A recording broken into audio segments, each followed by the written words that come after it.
বন্ধুরা, তোমরা সকালে কেমন আছো?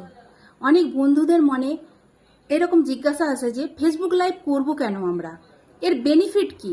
যেখানে এখন 60,000 ওয়াচ টাইমের সঙ্গে এই লাইভের ওয়াচ টাইম কাউন্টই হচ্ছে না, তো কেন করতে যাব আমরা এই ফেসবুক লাইভ?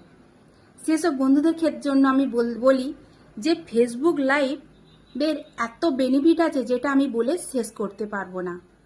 বুঝলে বন্ধুরা, আমাদের মতো অনেক নতুন ফেসবুক ইউজার রয়েছে যারা ফেসবুকের গাইডলাইন্স ব্যাপারে সব কিছু জানে না।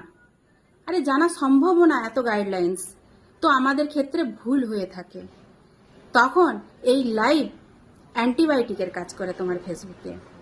মনে রাখো বন্ধুরা, অ্যান্টিবায়োটিকের কাজ। ধরে নাও তোমার ফেসবুক প্রোফাইল বা পেজে অনেক ইস্যু রয়েছে, ডিলিট করা সত্ত্বেও সেগুলো যাচ্ছ না। এর সবথেকে বড় ভালো অপশন হচ্ছে যে ডেলি লাইভে আসা, টাইম মেনটেন করে। তুমি তার মানে বুঝিয়ে দিচ্ছ ফেসবুককে তুমি একজন জেনুইন পারসন, তুমি সেই ব্যক্তি। তখন দেখবে সেই ইস্যুটা অনেকটা চলে যায়।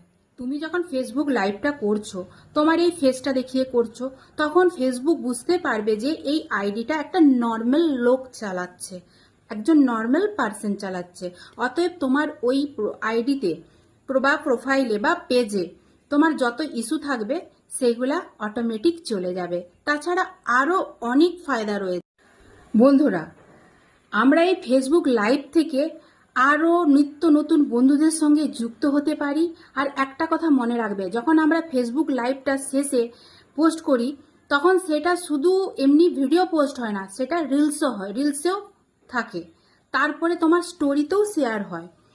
আর তোমরা ভালো মতো জানো, যত না পোস্ট করাতে ভিউ হয়, সব থেকে বেশি ভিউ হয় স্টোরিতে। অতএব নিত্য নতুন লোকের কাছে যে পৌঁছে যাচ্ছে।